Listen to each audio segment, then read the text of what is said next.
Hey everyone, this is Karchermakes. I'm Andrea, and today we are talking about this sweater, which went from frog to finished, and all the things I learned while making it. Let's get into it. First, we're going to talk about the pattern. The pattern for this sweater is called the Step Cardigan by Florence Miller, and it is a paid-for pattern on Ravelry. However, she does a pay-what-you-want type model, and there's coupon codes to get it for free, for 50% off, or you can choose to pay full price, which at the current conversion rates of pounds to dollars equals about $8. One thing to note about this pattern is that it only comes in metric measurements. That did trip me up a little bit. The pattern also does not come with a schematic included, and I'll insert a picture here of what a schematic looks like, but basically it lays out what the measurements of each piece or portion of the sweater should be when the object is finished, and this didn't have that. The suggested yarn for this pattern was an Aran weight, and Florence chose to knit this in Noro Madero. I chose to knit this in some yarn that I got at Maryland Sheep and Wool last year. It came from Schweitzer's Fiber Mill. It was in their bargain bin, and each skein was about $10 a piece. I bought 6 of them, 3 of the orange, 3 of the pink. This is unlabeled yarn. I'm not sure what exactly it is. It's a little rustic. It's a little toothy. It is very much not merino, but I actually wanted something a little more rustic for this particular project because I knew it would get a lot of wear, and I didn't want something super soft that would pill a lot and would have to be managed and gleaned often. I feel like this is a good choice for any sort of finished object that is going to get a lot of wear. So I did make a swatch for this sweater. It's a generously sized swatch. I like making them about 6 inches wide just to get enough stitches in there that I can accurately measure the swatch for the finished object. And the gauge on this one called for 16 inches over 10 centimeters. And 10 centimeters is fairly equivalent to about 4 inches. And my gauge was spot on for this project. So now that we talked about the pattern, we talked about our yarn and our gauge swatch, let's talk about me having to frog this sweater.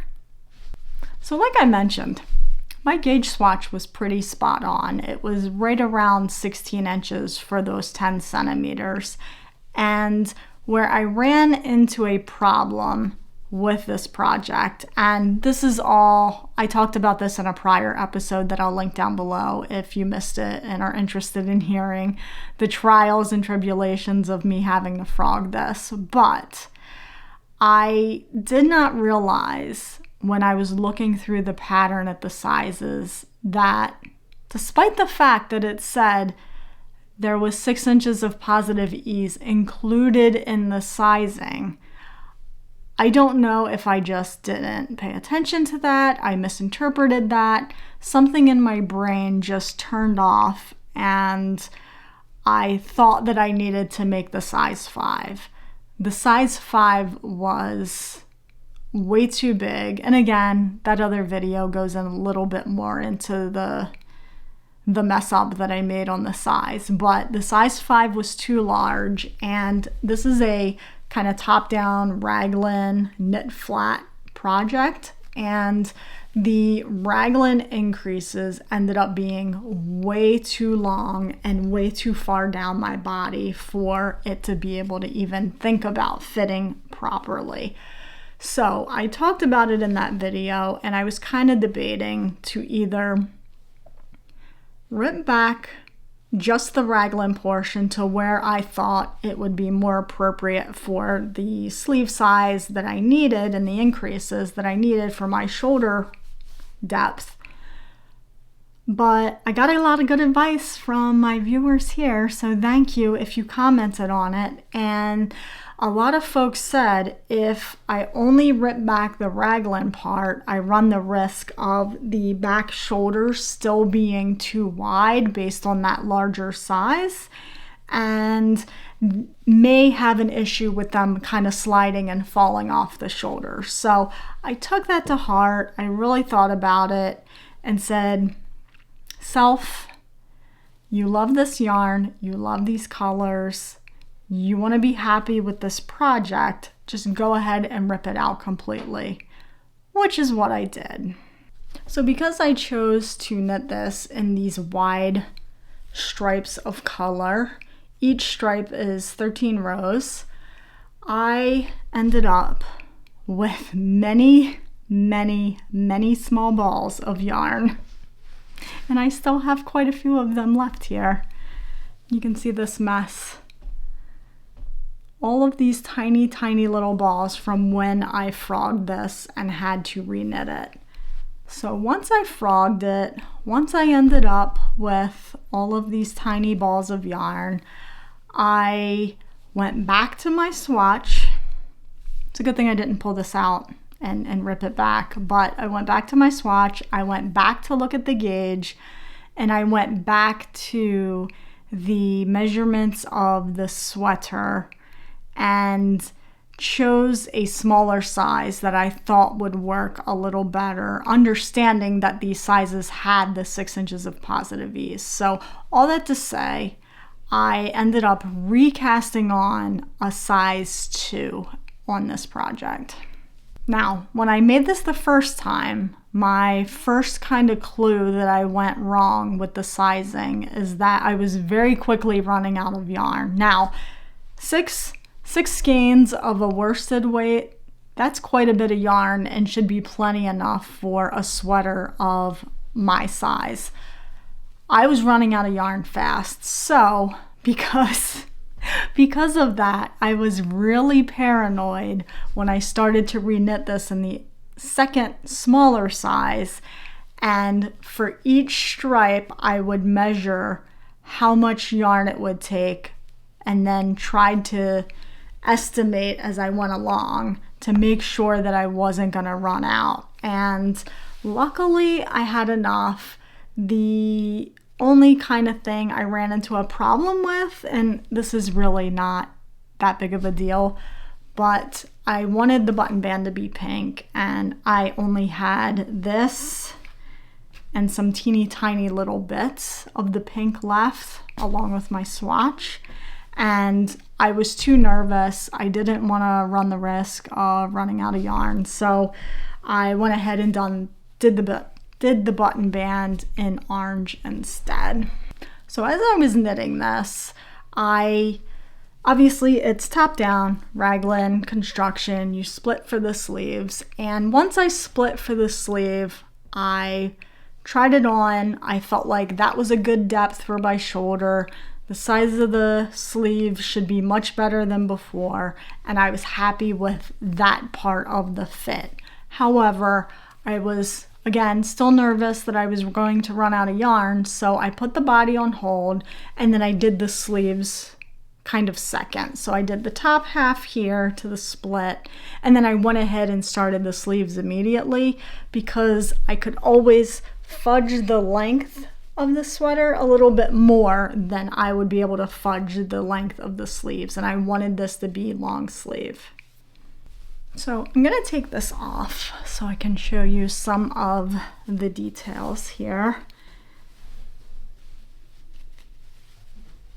So like I mentioned, top down, raglan, pretty standard raglan increases as it relates to sweaters.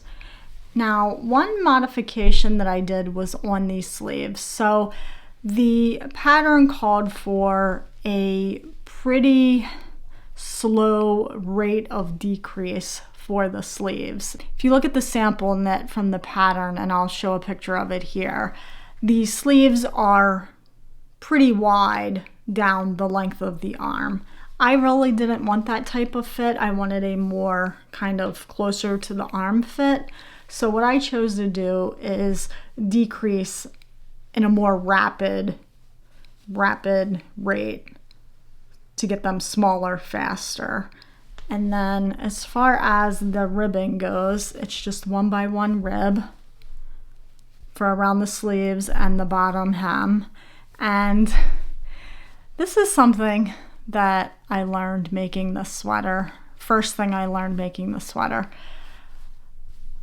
I've never done an Italian bind-off before. I wasn't going to do an Italian bind-off on this project, despite the fact that's what the pattern called for. But as I was starting to finish my ribbing, I thought to myself, would it kill you to learn a new skill?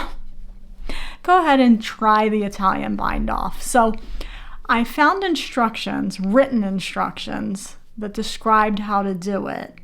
And I clearly have done that incorrectly on the sleeves. You can see here where it still has the bump, if you will, and it's not that kind of seamless look that you would normally get with an Italian bind-off.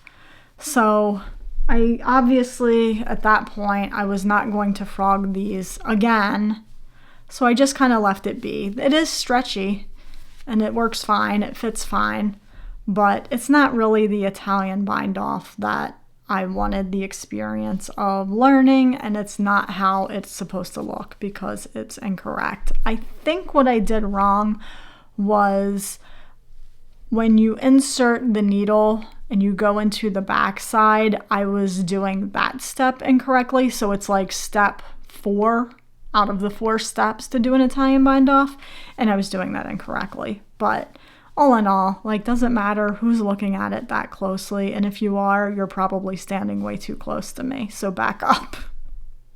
When I got to the hem, though, I really wanted to kind of correct that, and I did want to learn how to do the Italian bind-off. So I went and put up a video on YouTube and was able to do it successfully the second time around.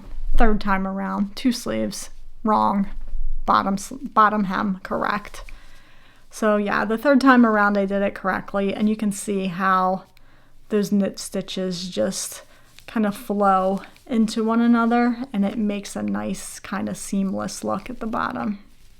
Another thing that I learned making this sweater was how to do a double knit button band and buttonholes that don't require you to cut the yarn and have to weave it in later. Amazing. This technique is so magical to me. I have double knit before. I took a class at one of my local yarn stores.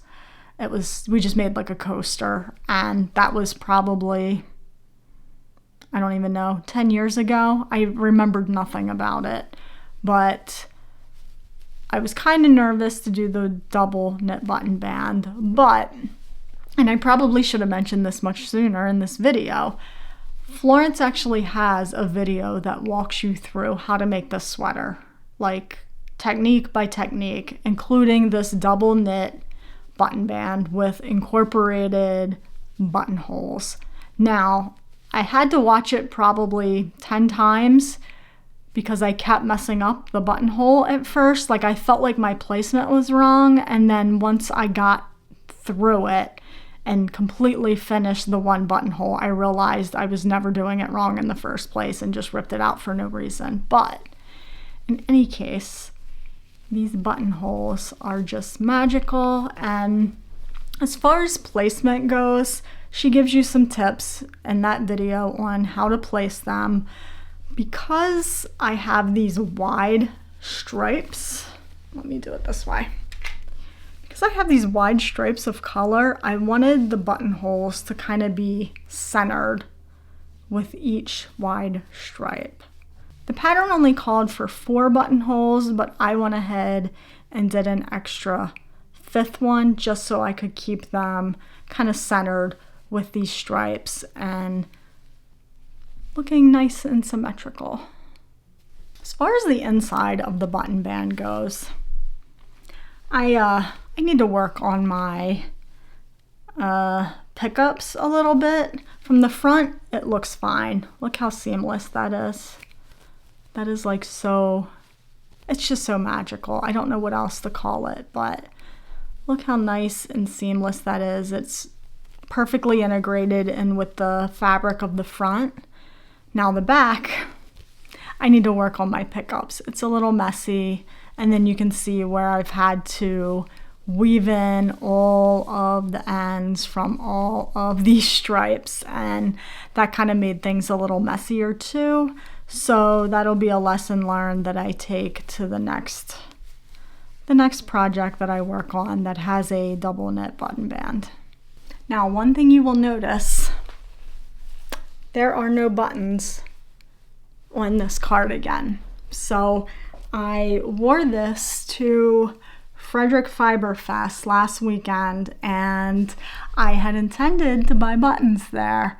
However, I only found, and this just could have been me overlooking things, but I only found 2 vendors that had buttons, and one of them, Cesium Yarn, messaged me about, because I of course posted about my button, my lack of button availability on Instagram, and Cesium Yarns messaged me and said, hey, make sure you check out Tinker's Hollow at Frederick Fiber Fest. They will have buttons.